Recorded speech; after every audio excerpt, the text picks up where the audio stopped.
Mes frères et sœurs, je vous salue dans le Seigneur.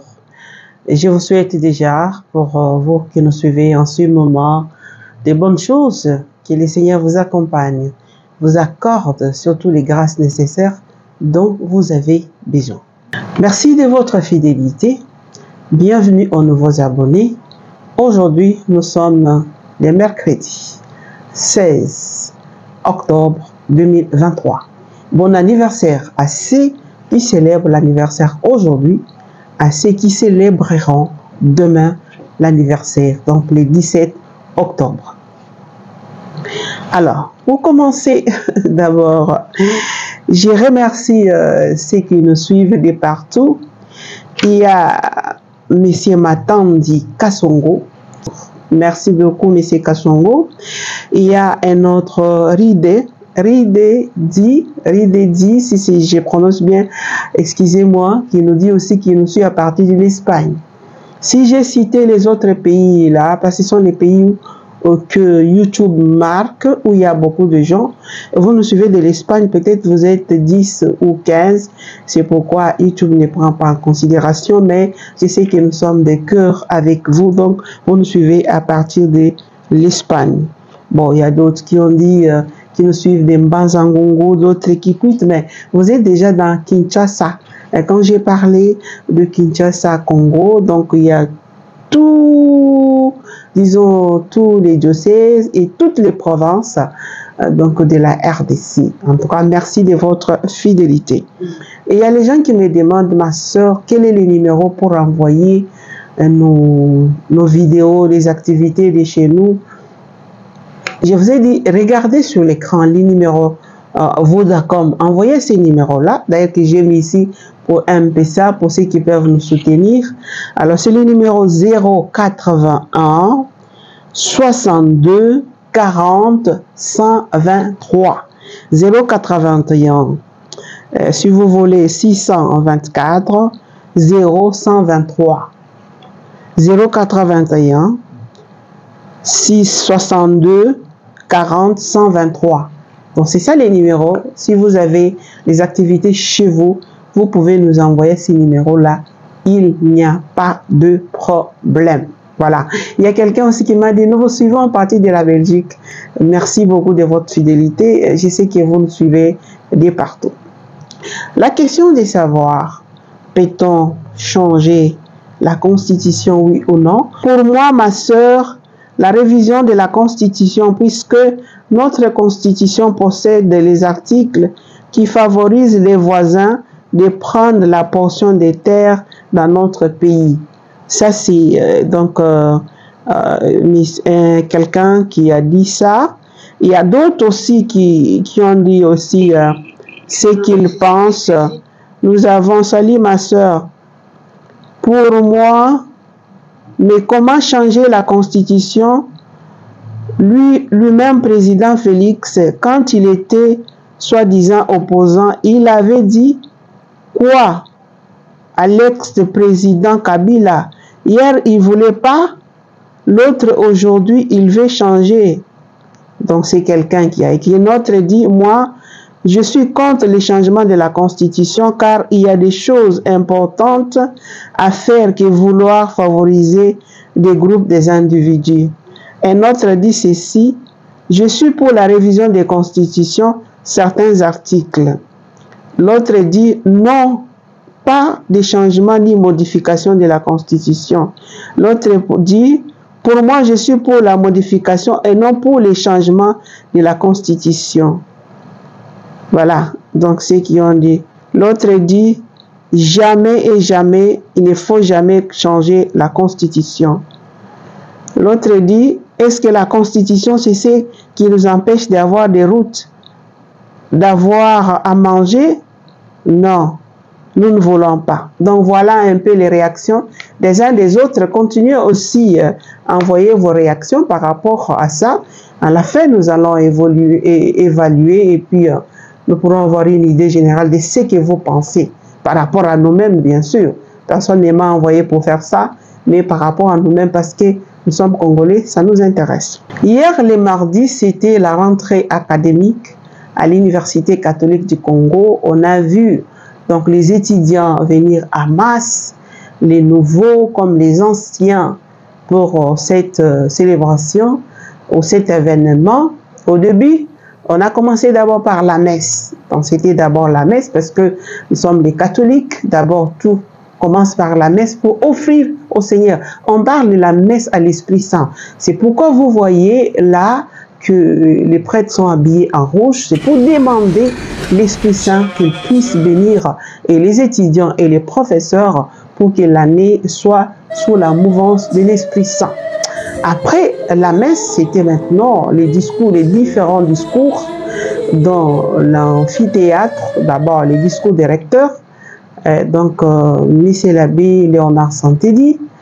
Ensuite les autres discours, comme je vous invite à suivre le discours de Monsieur l'abbé Léonard Santédi, recteur de l'Université catholique du Congo. Dans l'effort, la patience, l'endurance, la ténacité. Nous avons hérité de l'Ovanium la grande tradition de la science comme lumière. Cette lumière qui, tel un pédagogue, tient le jeune homme à la main pour lui indiquer le chemin de la croissance en humanité. Cette lumière qui chasse les ténèbres des antivaleurs corrosives pour la société. Cette lumière qui est le chemin, la vérité et la vie.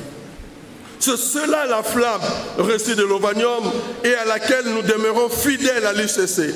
Mais nous savons qu'être fidèle à une tradition, ce n'est pas être fidèle aux cendres, mais à la flamme. D'où la devise de notre université, Lumen Super Flumen. Pour ceux qui ont fait la bonne section, Lumen Super Flumen, c'est la lumière qui brille sur le fleuve. La lumière qui surplombe le fleuve, non pas seulement le majestueux fleuve Congo, mais aussi le grand fleuve de l'histoire, pour indiquer à tout homme et à toute femme le chemin du bien, du beau, du vrai, du juste, le chemin de valeur. Et donc vous entrez à l'UCC pour recevoir la lumière, pour être de luminaires, de lucioles, de réverbères. Cela qui allume la lumière sur le destin du peuple, sur la marche de la nation. Oui, nous comptons sur vous, chères étudiantes et étudiants, pour être des lumières dans notre société qui cherche comme à tâtons et à reculons les voies de son progrès, de son développement. L'UCC croit en une société qui se construit sur base des valeurs intellectuelles, spirituelles et éthiques comme socle de tout développement. Voilà pourquoi nous avons pris comme thème central en cette année 2024-2025 l'UCC à l'heure de grandes valeurs pour innover et inventer un Congo nouveau, une Afrique nouvelle. Prenons ainsi le thème de l'année passée qui était l'UCC à l'heure de grandes valeurs, comme on voit là, en ajoutant l'innovation, l'inventivité. Le Congo, notre pays, fêtera en cette année académique, et donc le 30 juin prochain, ses 65 ans d'indépendance, son jubilé de palissandre. Nous devons nous interroger, quel Congo allons-nous léguer à la postérité? Quelle postérité allons-nous léguer au Congo? Quel avenir pour le Congo ou quel Congo pour l'avenir? J'estime que devant cette tâche de construction de l'avenir, les forces intellectuelles en général, les universités en particulier, ont une responsabilité historique. Elles sont appelées, à partir de leurs recherches pointues et pointillées, de leurs analyses fines et fignolées, aiguës et aiguisées, à crayonner de nouvelles perspectives pour le développement intégral de notre pays, à silhouetter de nouveaux paysages pour le mieux vivre ensemble dans nos sociétés et dans l'humanité. L'Université catholique du Congo voudrait en toute modestie, en collaboration avec d'autres universités, apporter sa contribution au cours des colloques de chaque faculté en cette année, mais aussi au cours de la grande journée scientifique de l'UCC qui aura lieu autour du 25 avril 2025, une grande conférence sur l'invention d'un Congo nouveau, d'une Afrique nouvelle. Oui, il nous faut rêver ensemble ce nouveau Congo, cette Afrique nouvelle, et travailler en synergie et en syntonie, et même en symphonie, à réaliser ces rêves. Nous allons commencer dès aujourd'hui ce travail avec la conférence inaugurale que nous proposent les professeurs Jephté Nsumbu, pur produit de cette université, récemment nommé professeur à temps plein à la faculté d'économie et développement, et qui apporte son concours aux côtés de son Excellence le ministre, Monsieur le ministre des Finances, à la Banque centrale, Banque congolaise, mais aussi au Fonds monétaire international. Je salue ici les délégués du FMI, du Fonds monétaire international, qui nous a fait l'honneur d'être présents ici au moment où, à l'UCC, nous allons cogiter sur les perspectives économiques pour un Congo nouveau.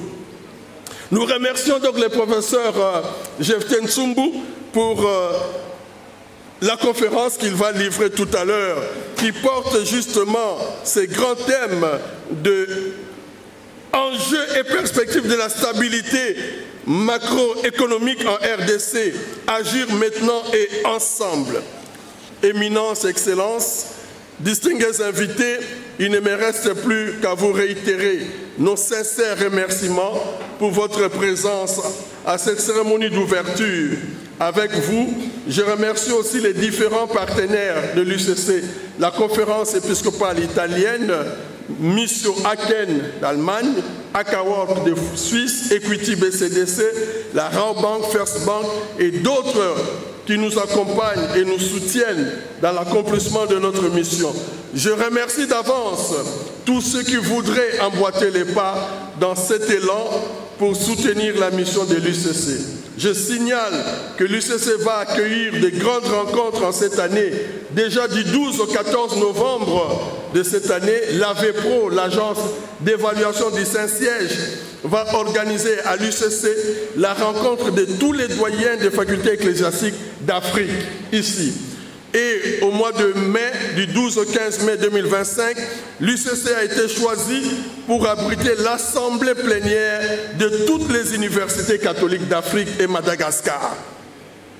Confiant à la bonté de Dieu, j'implore sa bénédiction sur chaque membre de notre communauté universitaire, afin que tous ensemble, nous soyons dotés d'énergie suffisante pour mieux nous acquitter de nos tâches en cette année 2025, année jubilaire dans l'Église où le pape François, qui l'a institué avec la bulle Spes non confundit, c'est-à-dire l'espérance ne déçoit pas, nous invite à être des pèlerins de l'espérance. Que la Vierge Marie, Notre-Dame de la Sagesse et Notre-Dame de Lumière intercèdent pour nous afin que nous réalisions nos projets pour une formation de qualité et contribuer à la construction d'un Congo plus beau qu'avant. Un Congo que nous voulons toujours reluisant et rayonnant de paix. Un Congo resplendissant, scintillant, pimpant et brésillant de bonheur partagé. Je vous remercie. Il y a eu aussi d'autres discours et puis, donc, au nom du président de la CIMCO, l'année a été ouverte par Monseigneur Ndaka, qui est vicaire général de l'archidiocèse de Kinshasa. Et je vous invite aussi de suivre.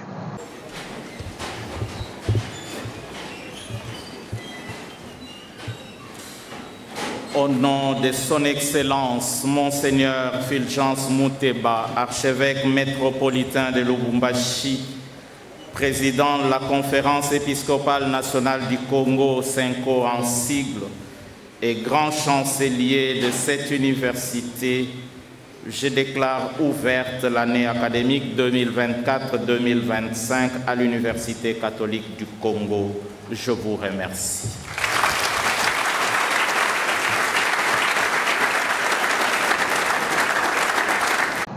Alors, comme toujours, à la fin, à la sortie, c'était l'ambiance de tout le monde, comme vous pouvez voir. Voilà. Je m'appelle Jephté Nsumbu, je suis professeur en économie à l'Université catholique du Congo et j'exerce pour l'instant la fonction d'économiste principal au cabinet du ministre des Finances. Comme vous avez bien suivi pendant la conférence, j'ai exercé récemment les fonctions de conseiller en matière de politique monétaire et directeur à la Banque centrale. Et j'ai travaillé auparavant aussi au niveau du Fonds monétaire à Washington. Donc voilà, et nous avons aujourd'hui cette conférence importante qui nous amène à discuter sur un sujet très actuel, sur les perspectives macroéconomiques de la République.